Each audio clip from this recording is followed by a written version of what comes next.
On l'a considéré comme de ces enfants inaptes, comme s'il ne percevait pas les fréquences que l'on capte. Mais finalement la vie a fini par s'adapter. Voici la belle histoire de cet enfant perdu adopté. Il était pourtant voué à rien selon les dires de certains. C'était qu'un enfant de moins qui écrivait sa peine sur des septins. Il voyait défiler des parents en rêvant d'en avoir, en rêvant qu'une jeune mère lui installe son bavoir. Il voit des familles à travers les stores, on l'instaure dans un randonnée. Sa vie est une vaste randonnée depuis qu'on l'a abandonné. Placé en foyer, il manque souvent d'être envoyé. Est-ce qu'avec son caractère, quelqu'un pourrait le désirer? Et la chance lui sourit, une femme et un homme stérile. La nouvelle vie d'un jeune puéril qui ne partira pas en péril. Une nouvelle page du roman. Il aime chaque moment, il en a rêvé, mais il peut enfin dire papa et maman. On l'a considéré comme de ces enfants inaptes, comme s'il ne percevait pas les fréquences que l'on capte. Mais finalement la vie a fini par s'adapter. Voici la belle histoire de cet enfant perdu adopté.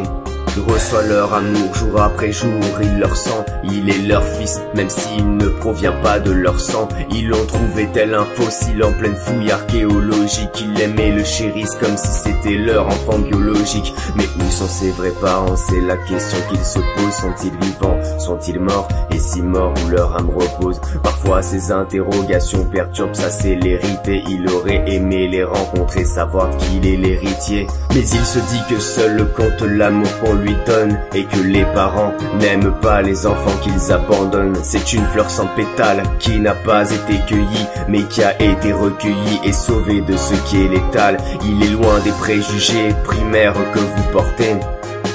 Il pense que ses parents lui demandent pardon. Les notes de sa partition se sont donc réaccordées. Il n'a rien coupé, il a juste conçu un autre cordon. Il est né sans père, pas sans père au nez. Sa vie n'a plus rien d'erroné, malgré certaines ironies. Il se sent comme un héros né dans son royaume de glace. Le bonheur s'intronise quand il regarde ses parents. Leurs battements de cœur se synchronisent. Face à des enfants battus, il se dit que sa vie a plus de logique. Il savoure sa revanche, écrit des je t'aime dans ses proses. Il est la fleur renaissante d'un autre arbre généalogique. Il vit à présent comme un chrysanthème parmi les roses. On l'a considéré comme de ces enfants inaptes, comme s'il ne percevait pas les fréquences que l'on capte. Mais finalement la vie a fini par s'adapter. Voici la belle histoire de cet enfant perdu adopté.